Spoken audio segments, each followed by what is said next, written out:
Good morning. आज पढ़ेंगे हम क्रॉस मैचिंग का टॉपिक। बहुत दिनों बाद में क्लास लेना हो रहा है। एक्चुअली में बहुत टाइम सेकेंड ईयर के साथ में था। आज हम पढ़ेंगे क्रॉस मैचिंग। ठीक है, क्रॉस मैचिंग एक टॉपिक है आपका और इसके बारे में हम डिस्कस करेंगे क्या होता है। तो पहले मैं बहुत सारी डेफिनेशन के बारे में बात करते हैं और मैं आपको एक एक्यूरेट डेफिनेशन बताता हूँ, उसके बाद में हम बात करते हैं। क्रॉस मैचिंग क्या होता है, सुनिए। Cross matching is a procedure perform prior to blood transfusion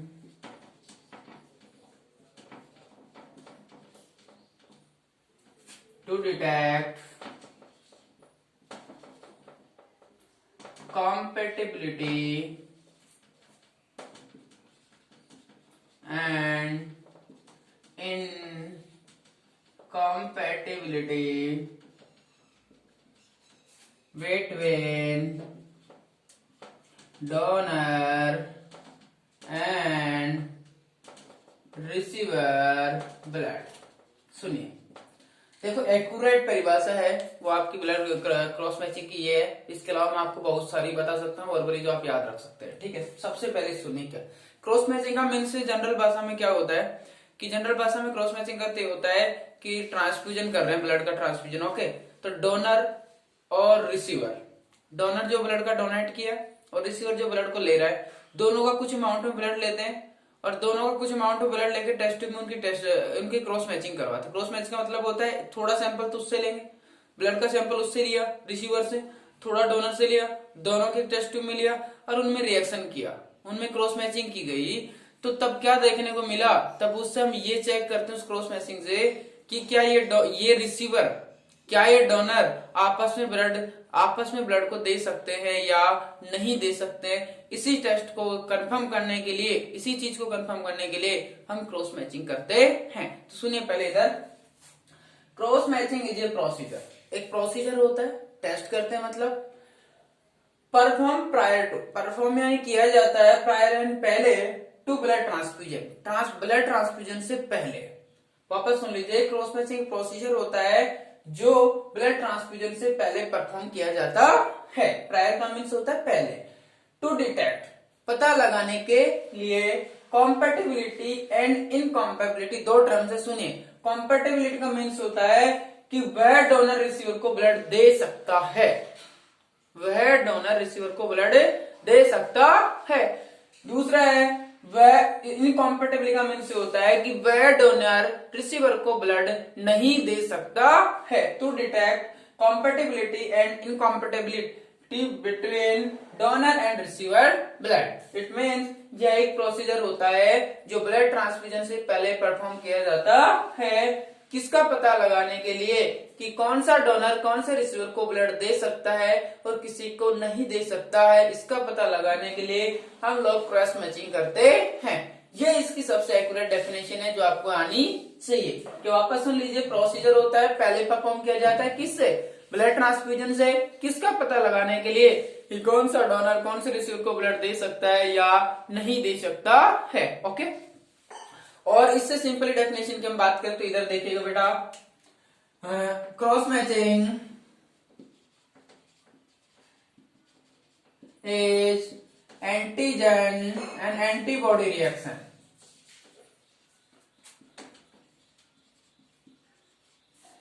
to detect ABO incompatibility. देखो क्या होता है, क्रॉस मैचिंग क्या होता है, दोनों का सैंपल लेते हैं, तो एक का एंटीजन लेते हैं, एक डोनर का और एक रिसीवर का क्या लेते हैं, एंटीबॉडी लेते हैं, दोनों में रिएक्शन कराते हैं और हम ये देखते हैं कि कौन सा ब्लड कौन से ब्लड को ग्रुप को दे सकता है, किसी को नहीं दे सकता है। ये टेस्ट करना ही क्या कहलाता है, क्रॉस मैचिंग। और भी डेफिनेशन जो आपको मैं बता सकता हूँ। क्रॉस मैचिंग मीन्स क्या होता है, cross matching is simply procedure होता है जो ब्लड ट्रांसफ्यूजन की रिएक्शन को प्रिवेंट करने के लिए किया जाता है, या यूं कह सकते हैं कि यह एक ऐसा प्रोसीजर है जो एंटीजन जो पेशेंट यू माने जो डोनर और रिसीवर के ब्लड से एंटीबॉडी का डिटेक्ट करता है, और हमें एंटीबॉडी यदि पता हो जाता है तो हमें यह भी पता चल जाएगा कि हम कौन से ब्लड ग्रुप को कौन सा ब्लड दे सकते हैं, कौन से को नहीं दे सकते हैं। तो सिंपली तो डेफिनेशन यही है कि एक प्रोसीजर होता है जो ब्लड ट्रांसफ्यूजन से पहले किया जाता है, क्योंकि हमें ये पता लग जाता है कि कौन सा डोनर रिसीवर ब्लड आपस में ले दे सकता है। यदि ये टेस्ट नहीं करे और डायरेक्ट ही ब्लड ट्रांसफ्यूजन कर दे तो क्या होएगा, तुम्हें पता है कि हम ऐसे पेशेंट जिसको जो ब्लड ग्रुप चाहिए नहीं और दूसरा चढ़ा देंगे उसकी जगह, तो उसमें हीमोलाइसिस हो जाएगा। हीमोलाइसिस हो जाएगा, ब्लड ट्रांसफ्यूजन रिएक्शन हो जाएगी। इन्हीं से बचने के लिए हम ये क्रॉस मैचिंग टेस्ट परफॉर्म करते हैं। ओके, अब हम पढ़ेंगे, देखो क्रॉस मैचिंग को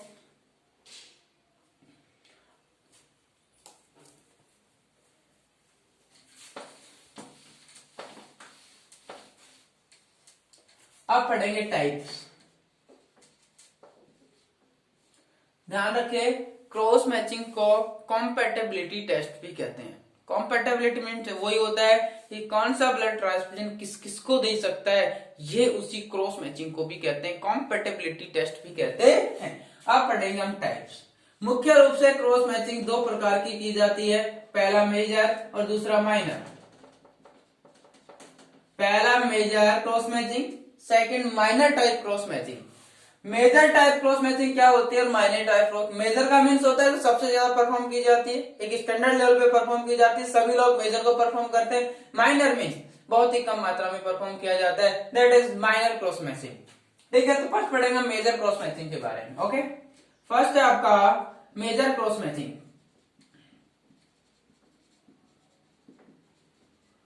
देखो सुनिए, क्रॉस मैचिंग वैसे करेंगे, कुछ ब्लड डोनर का लेंगे, कुछ रिसीवर का लेंगे, दोनों में रिएक्शन कराएंगे, देखेंगे कि क्या इसको दे सकता है या नहीं दे सकता। यही प्रोसीजर क्या कहलाता है आपका, क्रॉस मैचिंग। तो मेजर में क्या करते हैं, मेजर के अंदर बेटा ये ध्यान रखना, सिर्फ दो ही पॉइंट ध्यान रखने के हैं, डोनर और रिसीवर। दो आदमी चाहिए आपको या दो पर्सन चाहिए, एक तो डोनर होगा और एक क्या होगा, रिसीवर। डोनर मीन जो ब्लड को दे सकता है, रिसीवर मीन जो ब्लड ले रहा है। मतलब यूं बोल सकते हैं, यहाँ रिसीवर हम पेशेंट को बोलेंगे, क्योंकि ब्लड किसको चाहिए, पेशेंट को चाहिए, अपने लिए तो क्लाइंट है, पेशेंट है। तो डोनर और रिसीवर, तो डोनर और रिसीवर के बीच में क्रॉस मैचिंग कराएंगे, और वही क्या है मेजर क्रॉस मैचिंग। लेकिन डिफरेंस क्या है, वही उस माइनर में होता है, ये तो होता नहीं कि और किसी पर्सन का लाएंगे। तो डोनर और रिसीवर के ब्लड में से क्या क्या लेते हैं, ध्यान रखना, डोनर का तो आरबीसी लेते हैं। मेजर क्रॉस में ध्यान रखना, मैं मेजर क्रॉस मैचिंग बता रहा हूं, डोनर का हम क्या लेंगे, आरबीसी सैंपल के रूप में, और रिसीवर का हम लेंगे सीरम। रिसीवर का क्या लेंगे, सीरम। वापस सुन लीजिए, मेजर क्रॉस मैचिंग में डोनर की आरबीसी ली जाती है और रिसीवर का क्या लिया जाता है, सीरम लिया जाता है, और फिर दोनों को टेस्ट ट्यूब में डालकर टेस्ट कॉम्पेटिबिलिटी टेस्ट का पता किया जाता है। That is major cross matching. क्या है ये, मेजर क्रॉस मैचिंग। सेकंड है minor cross matching. Mostly clinical practice के अंदर सबसे ज्यादा यूज की जाती है, that is major cross matching. सबसे ज्यादा ये यूज की जाती है। डोनर की आरबीसी ब्लड सैंपल के रूप में ली जाती है और रिसीवर का सीरम लिया जाता है, दोनों में क्रॉस मैचिंग किया जाता है। दैट इज, ध्यान रखना एग्जाम में आएगा, that is major cross matching. पूरा टॉपिक आएगा, यू क्रॉस मैचिंग के डिफाइन कीजिए, टाइप्स और मेथड्स, बस ये क्वेश्चन। सेकंड है minor cross matching.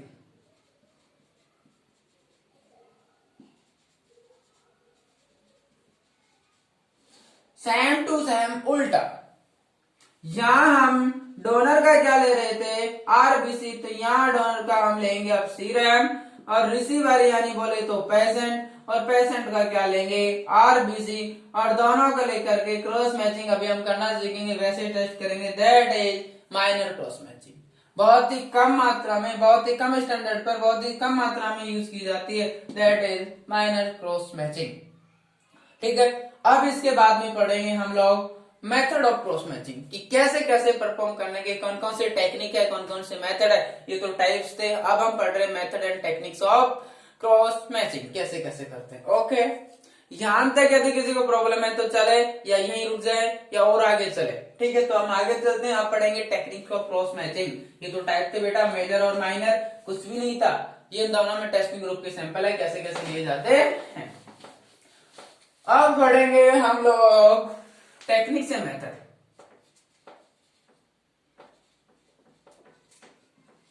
Techniques of cross matching, कौन कौन सी टेक्निक्स है, कैसे कैसे परफॉर्म की जाती है। पहला, मुख्य रूप से क्रॉस मैचिंग की 4 टेक्निक होती है। पहला है that is spine method, spine technique.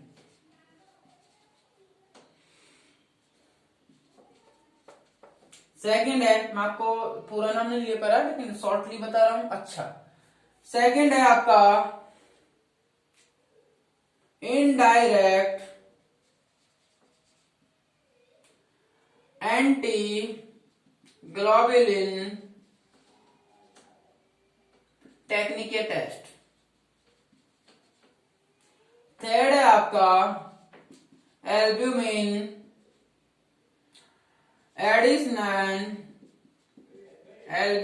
Addition technique या टेस्ट। और फोर्थ है आपका या नॉर्मल सनाइन, या इसको कहते हैं immediate room temperature technique. 4 technique. पहली स्पाइन, दूसरा इनडायरेक्ट एंटी ग्लोबुलिन टेक्निक। ध्यान रखना अलग अलग है लेकिन सिंपली मैं आपको यहाँ बता देता हूं। पहला स्पाइन, दूसरा indirect anti globulin technique, third है एल्ब्यूमिन एडिशनल टेक्निक, और इमीडिएट रूम टेम्परेचर टेक्निक, या बोले तो इसको नॉर्मल एनएस भी बोल सकते हैं, नॉर्मल सनी टेक्निक बोल सकते हैं। अब डिफरेंस क्या है देखो, एल्ब्यूमिन एडिस शब्दों को समझने की कोशिश करें। एल्ब्यूमिन एडिशनल टेक्निक मतलब ऐसे ही किया जाएगा लेकिन ऐड क्या किया जाएगा, albumin. Indirect anti globulin technique मतलब वही टेक्निक है लेकिन ऐड क्या किया जाएगा, एंटी ग्लोबुलिन टेक्निक के अंदर ये रिएजेंट ऐड किया जाएगा। स्पाइन टेक्निक हम 1 by 1 हम सभी को पढ़ते हैं, 1 by 1 एक एक को, ठीक है। और फर्स्ट पढ़ेंगे हम लोग जनरल टेक्निक या स्पाइन टेक्निक। सबसे ज्यादा यहाँ पे जो टेक्निक यूज की जाती है वो स्पाइन टेक्निक की जाती है। तो फर्स्ट है स्पाइन टेक्निक।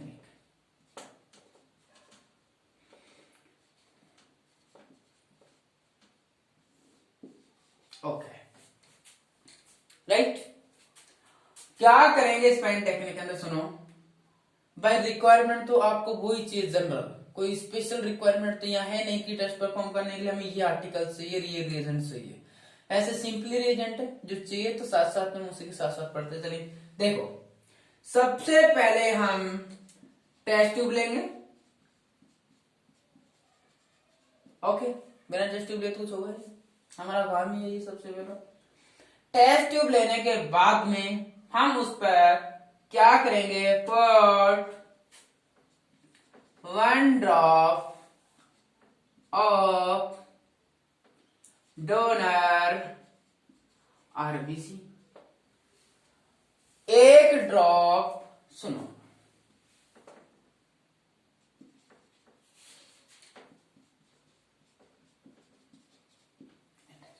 ओके। सबसे पहले हम एक टेस्ट ट्यूब लेंगे और टेस्ट ट्यूब के अंदर 1 ड्रॉप डोनर की आरबीसी लेते हैं। ओके, फिर उसी टेस्ट ट्यूब में हम 2 ड्रॉप रिसीवर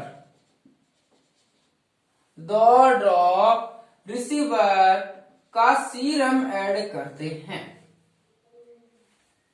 वापस सुन लो, सबसे पहले हम टेस्ट ट्यूब लेते हैं, फिर टेस्ट ट्यूब के अंदर 1 ड्रॉप हम डोनर की आरबीसी लेते हैं और उसी टेस्ट ट्यूब के अंदर बाद में हम 2 ड्रॉप रिसीवर या पेशेंट का क्या लेते हैं, सीरम लेते हैं। ओके, इसके बाद में हम इसको मिक्स करते हैं प्रॉपरली और 5 से 10 मिनट के लिए इसको रख देते हैं या वेट करते हैं। 5-10 मिनट के बाद में हम 1000 आरपीएम पर 1 मिनट के लिए इसको सेंट्रीफ्यूज करते हैं। इसको सेंट्रीफ्यूज करते हैं। ओके, वापस समझिए कि टेस्ट ट्यूब में एक ड्रॉप डोनर की आरबीसी लिया, इसके बाद में उसी टेस्ट ट्यूब में 2 ड्रॉप सीरम की ऐड कर दी रिसीवर की, इसके बाद मिक्स किया प्रॉपर रूप से और इंतजार किया 5 से 10 मिनट के लिए, और इसके बाद में हम उसको 1000 आरपीएम पर 1 मिनट के लिए हम उसको क्या कर दिए बताइए, सेंट्रीफ्यूज कर दिए। अब हम ऑब्जर्व करेंगे, क्या करेंगे, अब लास्ट में है देखो ऑब्जर्व, मैं यूं लिख दिया यहाँ पर बस ओनली ऑब्जर्व। अब रिजल्ट में लिखेंगे क्या ऑब्जर्व करेंगे, वो तो रिजल्ट देखो,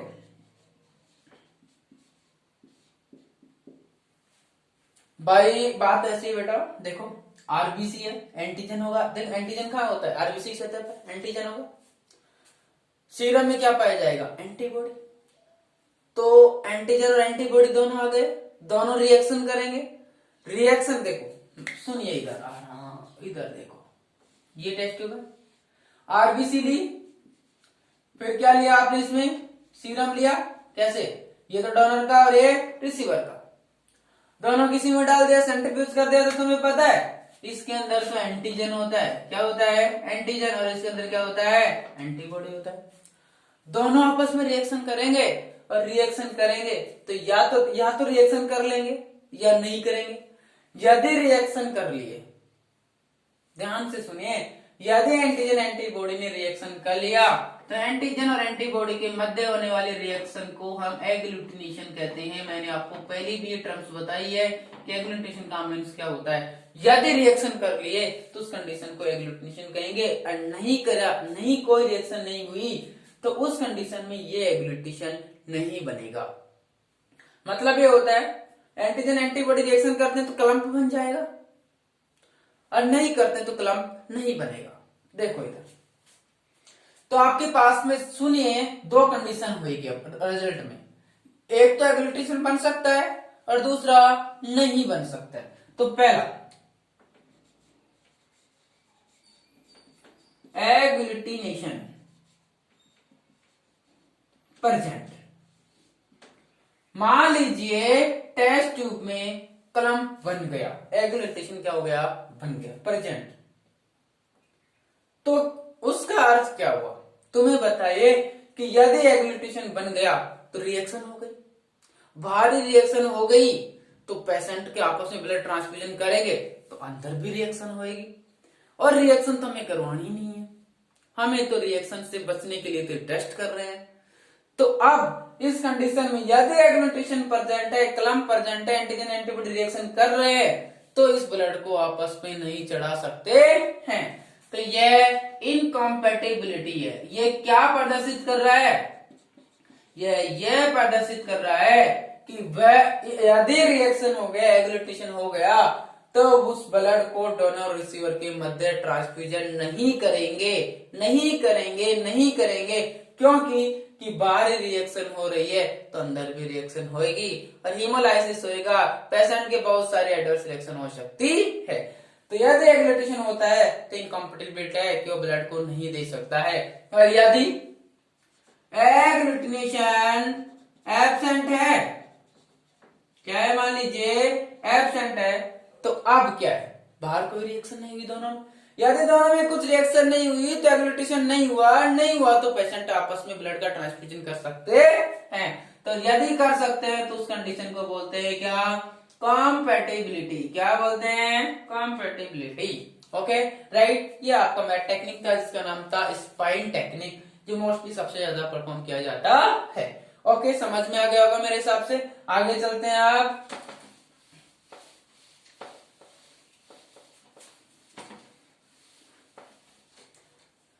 सेकंड है इनडायरेक्ट।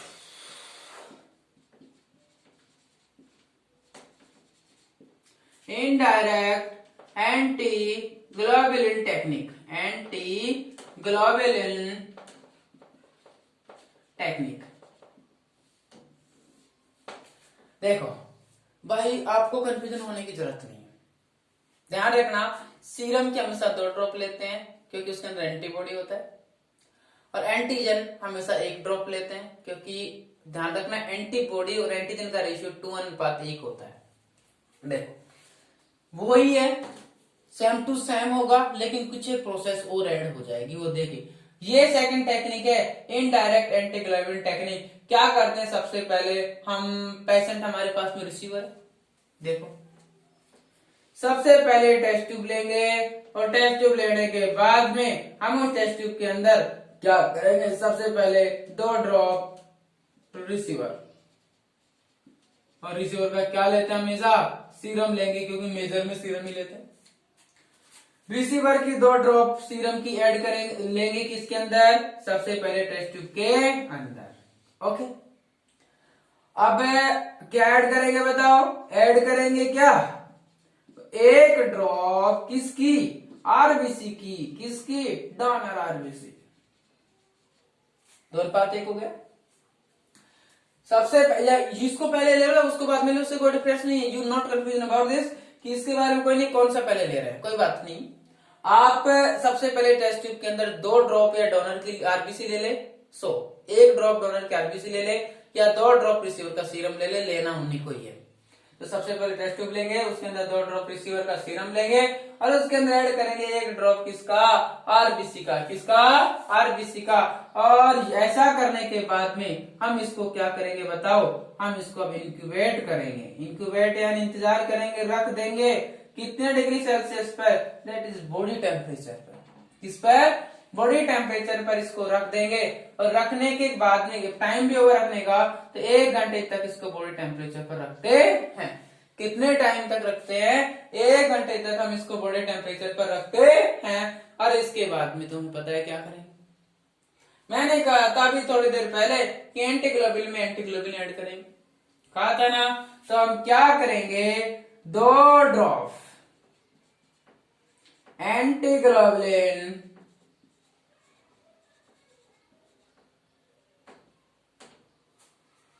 या यूं आगे से पूरा सेंटेंस, ऐड 2 ड्रॉप एंटीग्लोबुलिन, और ऐड करने के बाद में देखो सबसे पहले टेस्ट ट्यूब लिया, 2 ड्रॉप रिसीवर का सीरम लिया, 1 ड्रॉप किसका आरबीसी की डोनर ली, डोनर की आरबीसी लिया, इंक्यूबेट किया 36-7 पे 1 घंटे के लिए, और फिर 2 ड्रॉप हम एंटीग्लोबुलिन ऐड किया और इसको मिक्स किया प्रॉपर रूप से। क्या किया, मिक्स किया। देखिए इतने स्टेप हो चुकी है, सिर्फ इसमें ये ऐड करना पड़ा है, ये इस अलग अलग टेक्निक में अलग अलग रिएजेंट ऐड करते हैं। अब हम क्या करेंगे, मिक्स करने के बाद में हम फिर ऑब्जर्व करेंगे। क्या करेंगे बेटा, ऑब्जर्व करेंगे। इधर क्या करेंगे, ऑब्जर्व, ऑब्जर्व वही करेंगे, 2 ही कंडीशन होगी क्योंकि एंटीजन एंटीबॉडी है वही। रिएक्ट एक कंडीशन तो हो सकती है कि एग्लूटिनेशन प्रेजेंट होगा, यदि एग्लूटिनेशन प्रेजेंट है, मान लीजिए रिएक्शन हुई है, तभी तो देखो एंटीजन एंटीबॉडी रिएक्शन करते हैं तब एग्लूटिनेशन बनता है, और एग्लूटिनेशन हो गया यदि प्रेजेंट है टेस्ट ट्यूब के अंदर एग्लूटिनेशन प्रेजेंट है, तो आप क्या आइडिया लगाओगे कि यह ब्लड इस डोनर से रिसीवर के अंदर ट्रांसफ्यूजन नहीं कर सकते हैं, क्योंकि बाहरी रिएक्शन कर रहे हैं एंटीजन एंटीबॉडी, अंदर जाके भी क्या करेंगे, रिएक्शन करेंगे। तो ये कॉम्पेटिबिलिटी है, इनकॉम्पेटिबिलिटी बताओ, तो ये है इनकॉम्पेटिबिलिटी, ब्लड को ट्रांसफ्यूजन नहीं किया जा सकता है। और यदि एग्लूटिनेशन क्या होगा, मान लीजिए एग्लूटिनेशन मान लीजिए क्या बेटा एब्सेंट है, तो ये है कॉम्पेटिबिलिटी। क्या है, कॉम्पेटिबिलिटी, ब्लड को ट्रांसफ्यूजन इजीली कर सकते हैं क्योंकि रिएक्शन हो ही नहीं रही है। यह आपकी second technique, that is indirect antiglobulin technique, test किया टेक्निक दैट। ओके, अब हम पढ़ेंगे third finally albumin additional technique.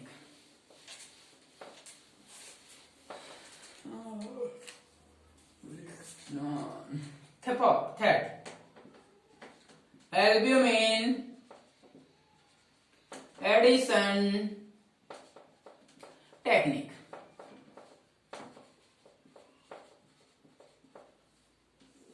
बोल कुछ भी नहीं, same to same test tube लेंगे, एक ही मेथड है बस। टेस्ट ट्यूब के अंदर 2 ड्रॉप सीरम की लेंगे, और सीरम किसका लेते हैं हमेशा, बताओ मुझे, सीरम हमेशा किसी का लेते हैं, रिसीवर का लेते हैं। और 1 ड्रॉप किसका लेंगे, उसी में ऐड कर लेंगे, ऐड 1 ड्रॉप क्या बताओ, डोनर की क्या लेंगे, आरबीसी। ओके, इतना ये तो सभी में कर रहे थे, क्योंकि टेस्ट अपन डोनर और रिसीवर में देखना है कि इसको दे सकता है और या नहीं दे सकता है, यही तो हम चेक कर रहे थे। अब हम क्या करेंगे बताओ, हम इसके अंदर इतना ऐड करने के बाद में हम फिर वापस क्या ऐड करेंगे, अब की बार ऐड एल्ब्यूमिन। एल्ब्यूमिन ऐड करेंगे कितनी ड्रॉप, ऐड या पूरा लिखो, add 2 drop albumin in test tube and mix by pipette। और हमेशा ध्यान रखनी नॉर्मल चीज आपको आनी चाहिए कि कैसे कैसे मिक्स करते हैं, किसके द्वारा करते हैं। 2 ड्रॉप उसके बाद में एल्ब्यूमिन के ऐड करेंगे टेस्ट ट्यूब में और उसको मिक्स करेंगे। क्या करेंगे, मिक्स करेंगे।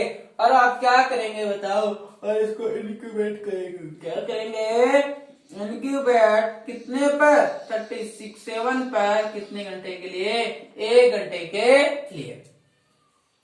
इतना करने के बाद में देखो वर्क इससे पहले वाली टेक्निक एंटीग्लोबिन टेक्निक और ये सेम टू है, बिल्कुल सेम। इसमें वहां किसकी जगह ग्लोबिन लिया था, यहाँ एल्ब्यूमिन लिया है, सीरम एल्ब्यूमिन, ठीक है।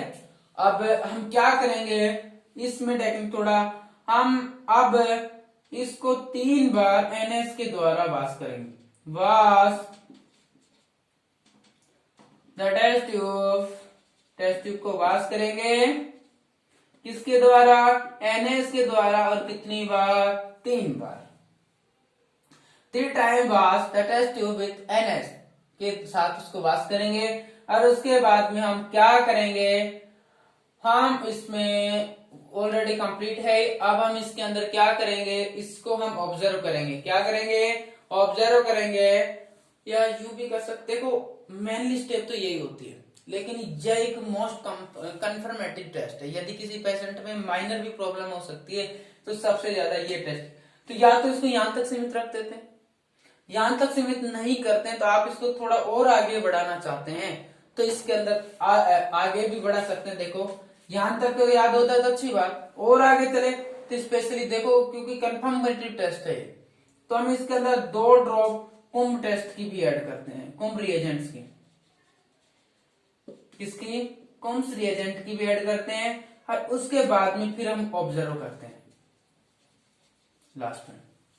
यहां तक कर ले तो भी ऑब्जर्व कर सकते हैं, लेकिन कंफर्म है, यदि और भी कंफर्म करना है तो हमको 2 ड्रॉप कुंभ रिएजेंट की ऐड करते हैं और फिर देखते हैं क्या, वही एग्लूटिनेशन प्रेजेंट है तो आप क्या बताओगे, बताओ क्या आप उसको चढ़ा सकते हैं, नहीं चढ़ा सकते, एग्लूटिनेशन प्रेजेंट है, नहीं चढ़ा सकते हैं, दैट इज इनकम्पेटिबिलिटी। अरे तो एग्लूटिनेशन एब्सेंट मिला टेस्ट ट्यूब के अंदर तो आप उसको चढ़ा सकते हैं। ओके, ये था। अब है कुंभ टेस्ट के इंपोर्टेंट या फंक्शन, इंपोर्टेंस ऑफ कुंभ या क्रॉस मैचिंग।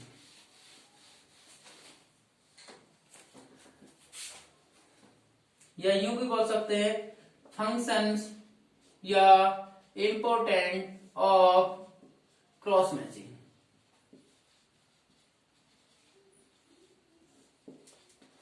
अब मैं आपसे पूछता क्या क्या फंक्शन है, क्या क्या इंपोर्टेंट।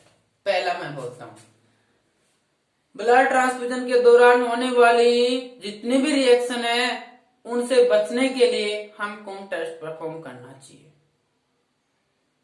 या ब्लड ट्रांसफ्यूजन के दौरान होने वाली जितनी भी रिएक्शन है जो हमारी बॉडी के लिए नुकसानदायक है, हार्मफुल है, उनसे बचने के लिए हमें या CM या बोले तो क्रॉस मैचिंग टेस्ट परफॉर्म किया जाना चाहिए। ओके, सेकंड, ब्लड ट्रांसफ्यूजन में कॉम्पेटिबिलिटी और इनकॉम्पेटिबिलिटी को, डोनर और रिसीवर के मध्य कॉम्पेटिबिलिटी और इनकॉम्पेटिबिलिटी को डिटरमाइन करने के लिए हम क्रॉस मैचिंग का उपयोग करते हैं। किसी पेशेंट के अंदर, उसकी बॉडी के अंदर यदि एंटीबॉडी ऐसे इरेगुलर एंटीबॉडी प्रेजेंट है, कौन से इरेगुलर, जो आपको कुंभ टेस्ट के बारे में बताया था तब याद किया था, तो इरेगुलर एंटीबॉडी प्रेजेंट है, उनका पता लगाने के लिए भी हम ये टेस्ट करते हैं और एंटीजन एंटीबॉडी के मध्य रिएक्शन देखने के लिए भी ये टेस्ट करते हैं। तो देखिए function important, first to prevent blood transfusion reaction,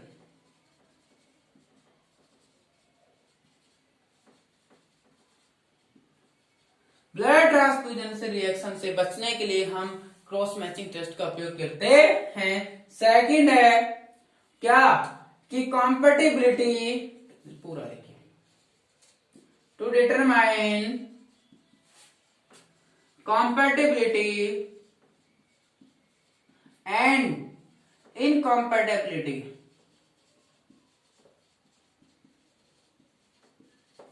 to determine compatibility and incompatibility between